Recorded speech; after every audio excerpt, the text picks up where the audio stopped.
Hola a todos, bienvenidos de nuevo a mi canal de Ciencia y Psicología. Hoy voy a hablar sobre la educación, la evolución que ha tenido durante los últimos siglos y cómo algunos mitos y mala implementación afectan en las aulas hoy en día. El conocimiento desde su significado etimológico, educare, educere, significa conducir, guiar, dar a luz, mientras o extraer, sacar algo desde dentro. Esto indica que todos tenemos potencialidades que pueden ser sacadas con un correcto método y una correcta educación. Depende mucho de las herramientas que nos faciliten ese proceso de autodescubrimiento, de autoconocimiento y de superación. Este método puede variar según la época o las creencias que se tengan respecto a la forma más óptima de transmitir la información.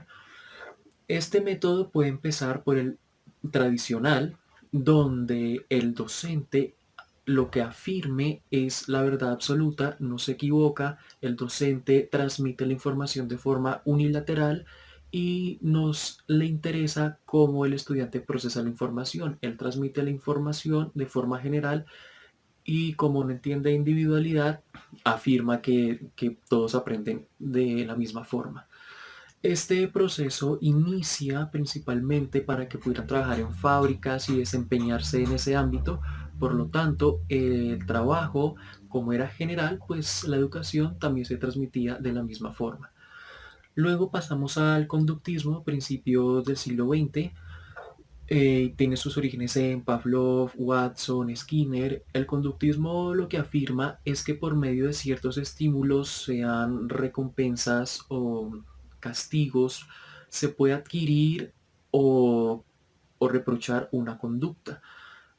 Para los estudiantes, este tipo de refuerzos positivos se puede llamar calificaciones, donde por medio de una calificación alta el estudiante sigue repitiendo el mismo proceso para poder obtener una consecuentemente. El proceso es la capacidad de adquirir información, de estudiar, de aprender y también evitar el castigo que le pueda colocar un profesor, un padre por no tener buenas calificaciones.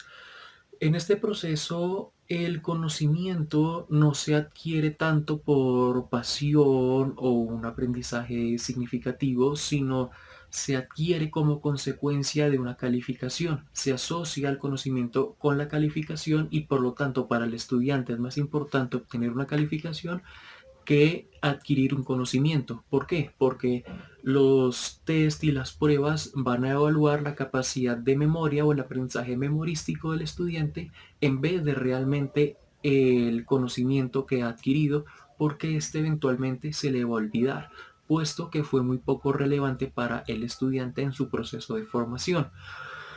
Aquí, a mediados del siglo XX, posterior, se cambia un poco el paradigma. Ahora vamos a hablar un poco del experiencial. Este afirma que el ser humano aprende por medio de sus sentidos, saliendo del aula, experimentando con sus sentidos, observando, analizando, oliendo, con el tacto. Entonces, ya no solo el aprendizaje se da dentro de un aula por medio de una transmisión monótona de conocimientos, sino que el estudiante empieza a ser consciente de su propio proceso, a dominar la técnica y aprender por cuenta propia. Este proceso indica que el estudiante empieza a ser dueño de su propio conocimiento y adquiere de una forma más dinámica los conocimientos, no solo leyendo, sino de varias formas que se integran en un solo proceso para que al final resulte más significativo y el estudiante recuerde con mucha mejor precisión lo que ha aprendido. Aunque siguen existiendo las calificaciones, pero este proceso ayuda mucho a que el conocimiento sea más dinámico y divertido para el estudiante.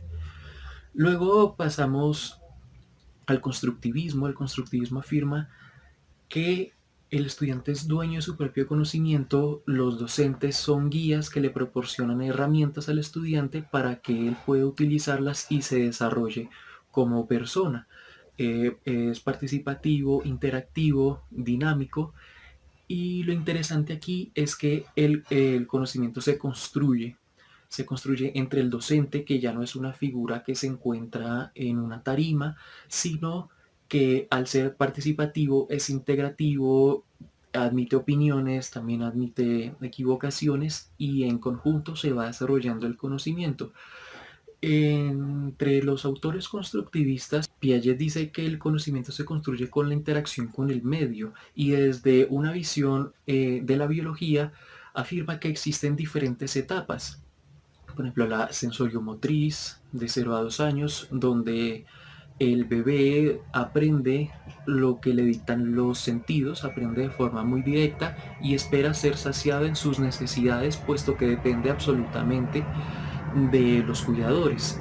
Luego tenemos la etapa preoperacional de 2 a 7 años, donde impera el egocentrismo propio de esa infancia, pero también el ser humano adquiere conocimiento de que vive en un entorno social, aprende reglas, roles, puede dramatizar, aprende por medio del juego social. Luego pasamos a las operaciones concretas de los 7 a los 12 años, donde el niño ha aprendido a hacer procesos lógico, matemático, puede pensar en distancias, volúmenes, y operaciones formales de los 2 años en adelante, donde ha interiorizado los conceptos y puede modificar la estructura y crear un mundo interno que no exista literalmente como en las operaciones concretas.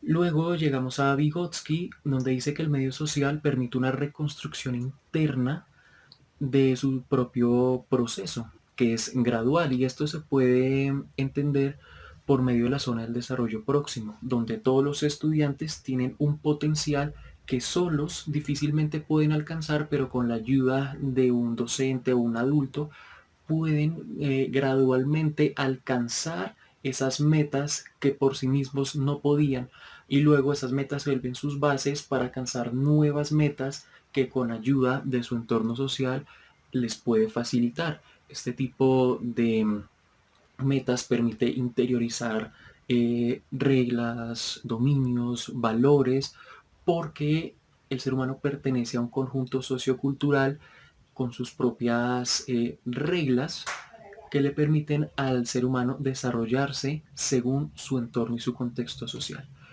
Luego tenemos a Ausubel, donde desarrolla la teoría del aprendizaje significativo, y también versus el aprendizaje memorístico. El aprendizaje memorístico es el que se habla en el método tradicional o en el conductista, donde las personas aprenden y se memorizan los conceptos para quizá luego olvidarlos porque fueron poco significativos. En cambio, con el aprendizaje significativo es que el conocimiento adquirió un significado, una profundidad, y el estudiante se siente más motivado para aprender, desarrolla una motivación intrínseca, ya no solo espera de una motivación extrínseca, una motivación ajena a él, por fuera de él, como es una calificación o evitar un castigo, sino que el estudiante se centra en su propio proceso de desarrollo, reconoce que es autónomo, independiente y puede ser un estudiante autodidacta,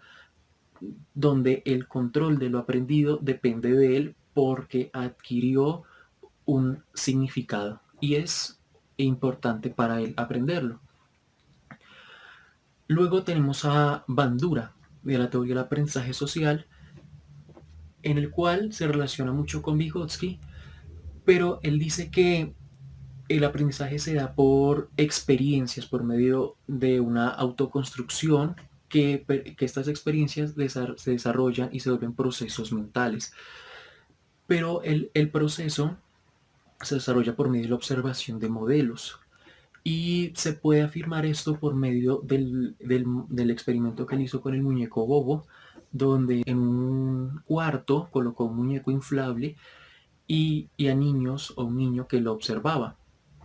En el primer experimento, él entró, el experimentador, y acarició al muñeco, le decía cosas bonitas, agradables, mientras el niño observaba. Luego salió de la habitación y con una cámara se miraba qué hacía.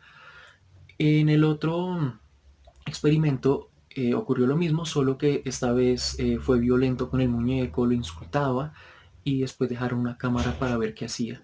Los niños que vieron el, al experimentador tratar bien al muñeco, lo trataron de la misma forma, le hablaban bonito, lo consentían, etcétera.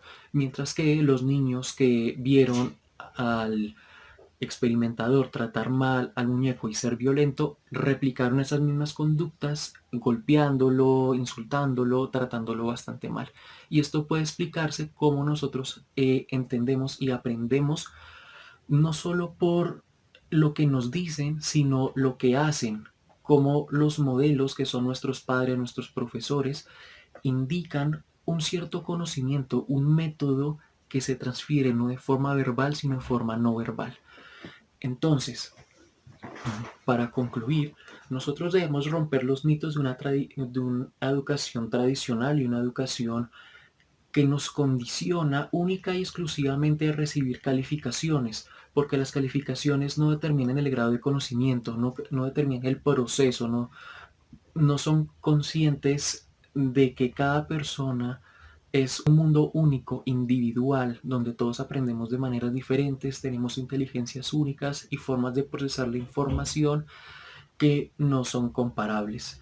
Mientras que por medio de una estandarización, de una generalización, lo único que hacen es colocar notas por medio de ciertos conocimientos aprendidos que eventualmente se van a olvidar porque son aburridos, porque no fueron significativos, porque cuyo método no salió del aula, mientras que si rompemos estos esquemas y disfrutamos del proceso de aprendizaje, podemos adquirir mucho mejor los conocimientos de forma experimental, experiencial, significativa, con la ayuda de docentes y padres preparados que no sean orgullosos y quieran transmitir el conocimiento de forma unilateral, sino que acompañen en el proceso educativo a los niños, a las niñas, inclusive a otros adultos y ancianos, porque todos tenemos las mismas facultades y desarrollos para aprender.